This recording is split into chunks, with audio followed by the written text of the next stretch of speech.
একটা ম্যাচ শেষ হয় আর ব্যাটিং নিয়ে প্রশ্নগুলো আরও বড় হয় বাংলাদেশ দলের। সিরিজের চতুর্থ টি-20তে 101 রানের ওপেনিং জুটির পর মাত্র 143 রানে অল আউট হয়ে যায় বাংলাদেশ। আজ আবার শুরুটা ভালো হয়নি, 15 রানেই হারায় 3 উইকেট। তাতে কপাল জুটেছে জিম্বাবুয়ের বিপক্ষ হারও। তাই 4-1 ব্যবধান সিরিজ জেতার পরও বাংলাদেশ অধিনায়ক নাজমুলের আজ পুরস্কার বিতরণী অনুষ্ঠানে বারবার উন্নতির তাগাদা দিতে হয়েছে। বাংলাদেশ জিম্বাবুয়ে সিরিজ 4 ম্যাচে 8 উইকেট নিয়ে সিরিজে সেরা হয়েছেন তাসকিন আহমেদ। আজকের ম্যাচে না খেলা তাসকিনের সিরিজ সেরার পুরস্কার নিতে আসেন নাজমুল। তখন তিনি বলেন, যেভাবে সিরিজ খেলেছি তাতে মনে হয়েছে অনেক উন্নতির সুযোগ আছে। আমরা আজ ভালো শুরু করিনি, তবে মাঝে ভালো করেছি। বিশ্বকাপে আমরা ভালোভাবে প্রস্তুতি নেব। প্রস্তুতির জন্য এখনও 3 ম্যাচ বাকি আছে। বিশ্বকাপের আগে যুক্তরাষ্ট্রের বিপক্ষে আরও 3টি টি-20 খেলবে বাংলাদেশ। 158 রানের লক্ষ্যে ব্যাট করতে নেমে জিম্বাবুয়েকে ভালো শুরু এনে দেয় ব্রায়ান ডেনেট।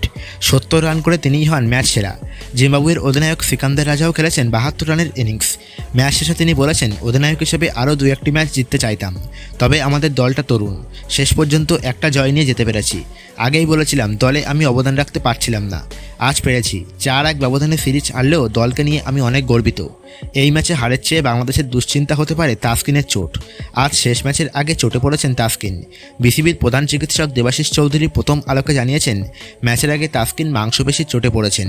জানা গেছে ম্যাচ শুরুর আগে অনুশীলনের সময় চোট পড়েন তিনি, তবে চোট কতটা গুরুতর তা জানা যায়নি।